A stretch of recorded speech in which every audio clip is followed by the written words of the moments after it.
अस्सलाम वालेकुम दोस्तों, अपनी नेक्स्ट वीडियो के साथ आपको वेलकम करता हूं अपने इस चैनल में। उम्मीद है सब खैरियत से होंगे। एक दोस्त ने बहुत ही अहम कमेंट किया और उस अहम कमेंट में बहुत अहम उन्होंने क्वेश्चन पूछे, तो मैंने ये जरूरी समझा कि इन तमाम टॉपिक्स को कवर करूं क्योंकि काफी ज्यादा अहम इंफॉर्मेशन है इसमें वन बाई वन में आप लोगों के क्वेश्चन जो कि अमूमन तौर पे पहले एक एक कमेंट में पूछे जाते थे, लेकिन इस भाई ने वो तमाम इंफॉर्मेशन जो कि एक वीडियो में मैं आपको बता सकूं वो एक ही कमेंट में उन्होंने पूछ ली है। असल में मैंने किस तरह कैंसिल करवाते हैं स्पेन की नेशनलिटी उस पर एक वीडियो बनाई थी।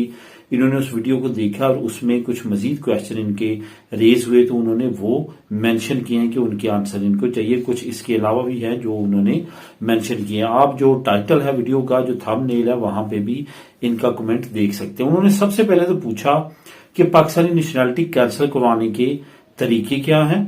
उसके बाद उन्होंने कहा कि पाकिस्तानी वीजा और ओवरसीज पाकिस्तानी जो कार्ड है नी कॉप का, मेरा ख्याल उन्होंने जिक्र किया है, उस पे क्या पाकिस्तानी वीजा या वो नी कॉप पे आप जा सकते हैं, इस पे उन्होंने कहा बात करने का। उसके बाद जो आपका नी पे ड्राइवर लाइसेंस होता है उसको आप नी पे किस तरह करवा सकते हैं, इसके बारे में पूछा है। उसके बाद उन्होंने पारो की बात की है कि नी पे अगर हम पारो लेते हैं तो हम बाहर स्पेन को छोड़ के नहीं जा सकते, तो दनी पे अगर हम पारो लेते हैं तो जा सकते हैं। इस पे उनको जरा कंफ्यूजन है, इस पे बात करेंगे। उसके बाद आखिर में भी उन्होंने काफी अहम एक बात पूछी है पेंशन की, कि जिस तरह पेंशन कि आप अगर पेंशन लेते हैं तो आप किसी और मुल्क में जाके भी पेंशन ले सकते हैं और यहाँ पे जो है रहना जरूरी नहीं होता। इस पे भी उन्होंने कहा कि इन्फॉर्मेशन चाहिए। इस पे तो मैं प्रैक्टिकली आपको, हमारे एक अंकल हैं जो पेंशन ले रहे हैं, उन्होंने ये तरीकाकार अपनाया, उस पर मैं डीपली आप लोगों के साथ बात करूंगा और ये अहम इन्फॉर्मेशन शेयर करूंगा जो प्रैक्टिकली इन्फॉर्मेशन है वीडियो के इस टॉपिक को जब कवर करेंगे एंड पे। तो सबसे पहले तो बात करते हैं कि पाकिस्तानी नेशनलिटी कैंसिल करवाने के तरीके कौन से। इस पे वैसे मैं पहले वीडियो बना चुका हूं, लेकिन इसमें आपको एक मतलब फिर ओवरव्यू दे देता हूं कि 3 तरीके हैं। अगर तो आप अपनी होम कंट्री में, फॉर एग्जाम्पल आप पाकिस्तान में हैं, तो वहां पे आप किसी भी नादरा के ऑफिस में जाएंगे तो वहां पे अपनी सरेंडर कर सकते हैं अपनी नेशनलिटी को। वहां पे स्पेशल आपको कुछ फॉर्म्स दिए जाएंगे, आपने वो तमाम फिल करने हैं और वो तमाम प्रोसीजर वो आपको वहां पे बता देंगे। याद रखेंगे नादरा के तमाम ऑफिस में ये सहूलत मौजूद नहीं है। डिविजनल लेवल पे जो मेन इनके हेड ऑफिस होते हैं वहां पे आप ये कर सकते हैं। उसके बाद अगर आप उस मुल्क में है जिस मुल्क की आपके पास नेशनलिटी है, जिसकी वजह से आप अपनी होम कंट्री की नेशनलिटी छोड़ना चाहते हैं, वहां पे आप जो है भी सरेंडर कर सकते हैं उस मुल्क में जो आपका करीब तरीन पाकिस्तानी कौंसलेट या एम्बेसी है, वहां जाके भी एप्लीकेशन सबमिट कर सकते हैं। तीसरा तरीका ऑनलाइन भी आपको इंटीरियर मिनिस्ट्री की वेबसाइट पे नेशनलिटी छोड़ने का तमाम प्रोसीजर जो है मिल जाएगा। ऑनलाइन भी आप कर सकते हैं, लेकिन ऑनलाइन के आप झंझट में ना पड़े। ये जो 2 मैंने तरीके आपको बताए हैं, इसके जरिए आप जो है पाकिस्तानी नेशनलिटी को छोड़ सकते हैं। अब इसके बाद उन्होंने एक और क्वेश्चन ये पूछा कि पाकिस्तानी वीजा प्लस अगर नी कॉप है, ओवरसीज पाकिस्तानी कार्ड है हमारे पास, तो क्या पाकिस्तानी वीजा लेना जरूरी है। फॉर एग्जाम्पल आपके पास स्पेन की नेशनलिटी है, अभी आपने पाकिस्तान की नेशनलिटी कैंसिल नहीं करवाई, तो अब आपने पाकिस्तान जाना है, तो अब आप क्या करेंगे। क्या आप नी कॉप को यूज करेंगे वहां पे एंट्री लेने के लिए, या कि आप पाकिस्तानी पासपोर्ट पे पाकिस्तानी वीजा लेंगे वहां पे जाने के लिए। तो यहाँ पे मैं आपको थोड़ा सा बताता चलूं कि कुछ दोस्तों ने ये किया है कि उन्होंने वीजा एहतियातन ले लिया था, तो उनके पास नी कॉप था, वो वहां पे गए और जाते ही उन्होंने अपना नी कॉप दिखाया और पाकिस्तान में इंटर हो गए, वहां पे रहे। जब वो वापस आए तो वापस आते वक्त जो इमिग्रेशन ऑफिसर है वहां पे पाकिस्तानी एयरपोर्ट पे, इस्लामाबाद, लाहौर, तमाम जो वहां पे इमिग्रेशन ऑफिसर होते हैं, उन्होंने बाकायदा तौर पे उनसे वीजे का क्वेश्चन किया कि जब आप आए थे और आप जा रहे हैं तो आपके पास पाकिस्तान का वीजा था, क्योंकि स्पेन की नेशनलिटी डुअल नेशनलिटी अलाउ नहीं है। तो उस वक्त उन्होंने अपना वो वीजा निकाल के उनको दिया, तो उनको जो है वो फिर वापस आए।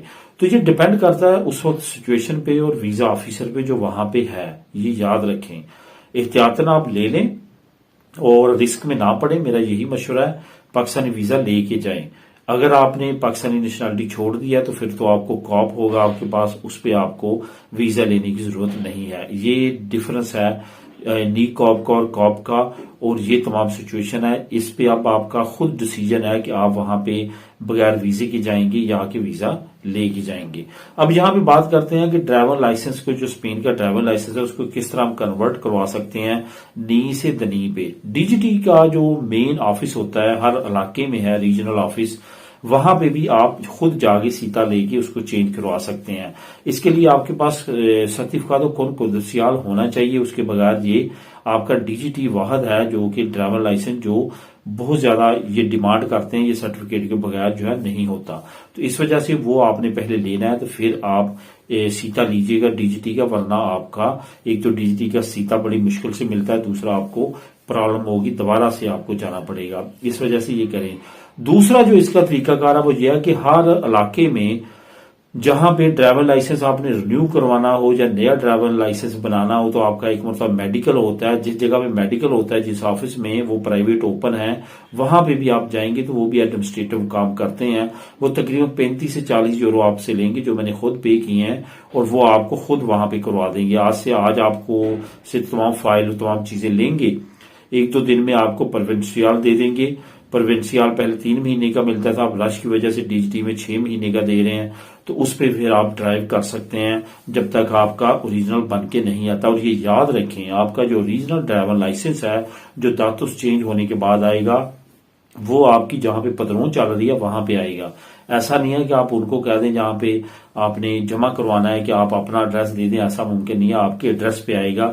इस वजह से पदरों जहां पे आपकी चल रही है वहां पे वो आएगा। ये आपने जो है सिक्योर कर लेना है कि वहां पे आपका जो ड्राइवर लाइसेंस है वो गुम ना हो। इसके साथ साथ मैं लाजमी तौर पर मशवरा दूंगा कि मी डीजीटी जो ऐप है वहां पे लाजमी तौर पे डाउनलोड उस ऐप को कर लें। जब आपके दांतों चेंज होने के लिए आपका जाएगा ड्राइवर लाइसेंस, तो विद इन 10 डेज, जो कि मेरा खुद एक्सपीरियंस है कि मेरी ऐप पे मेरे दांतों चेंज होके शो होना शुरू हो चुके थे मेरे ड्राइवर लाइसेंस के। ये फायदा है उस ऐप का। अगर किसी जगह भी आपको जरूरत पड़ती है तो आप वो अपना ड्राइवर लाइसेंस नए दांतों का चेंज करवा के वो जो शो है वो दिखा सकते हैं। वैसे आपके पास प्रोविंशियल होता है जो कि आप किसी भी सूरत में अगर जरूरत पड़ती है तो आप उसको भी शो करवा सकते हैं। अब यहाँ पे बहुत एक अहम क्वेश्चन उन्होंने पूछा कि नी पर पारो दनी पे पारो। यहाँ पे दोस्तों ये क्वेश्चन है ही नहीं कि आपको नी पे पारो लेते हुए आप मुल्क से बाहर जा सकते हैं और दनी पे पारो लेते हुए मुल्क से बाहर नहीं जा सकते, या नी पे जा सकते हैं, इस पे नहीं जा सकते। ये दोनों पे आप नहीं जा सकते। असल में आपको पारो मिलती क्यों है? पारो इस वजह से मिलती है कि आप काम की तलाश कर रहे हैं। लॉ ये कहता है कि ये आपको फेवर इस वजह से दी जा रही है कि आप काम तलाश कर रहे हैं। जाहिर आप मुल्क से बाहर जाके तो काम तलाश नहीं कर सकते। हाँ, अब ये राय मिल चुकी है सेपी की जानब से कि आप दूसरी शेंजन स्टेट्स में अगर जाते हैं तो वहां पे आप जो है वो शो इनको बता के जाएंगे, आपकी पारो नहीं काटेंगे। अगर ये आप इनको बताएंगे मैं वहां पे जॉब तलाश करने जा रहा हूं और कुछ प्रूफ दे दें, तो आपकी पारो नहीं कटेगी, 15 दिन से ज्यादा भी चलती रहेगी। लेकिन शेंजन स्टेट्स के अंदर, शेंजन स्टेट से बाहर जाएंगे आपकी पारो कट जाएगी। बेशक आपके पास स्पेन की नेशनैलिटी है, आपके पास टेम्पोरल है, आपके पास परमानेंट है, कम्युनिटारी है, कोई भी कार्ड है, कोई भी स्टेटस है, पारो के दौरान आप 15 दिन से ज्यादा स्पेन से बाहर नहीं रह सकते। इसको लाजमी तौर पे जहन में बैठा लें, वरना आपकी तमाम पारो जाती रहेगी, आप पे बैन हो जाएगा, आपको जुर्माना भी हो सकता है। Be careful.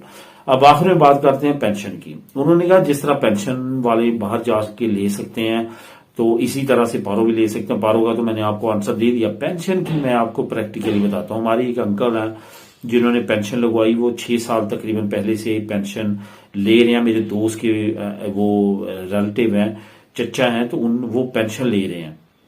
पिछले दिनों मेरी उनसे मुलाकात हुई तो मैंने उनसे पूछा कि आप पेंशन ले रहे थे, आप तो पाकिस्तान चले गए। तो उन्होंने कहा नहीं, मैं वापस आ चुका हूं। तो मैंने उनसे क्वेश्चन किया कि पाकिस्तान जाके भी आपकी पेंशन उतनी मिल रही है जहां जितनी यहां पे मिलती थी?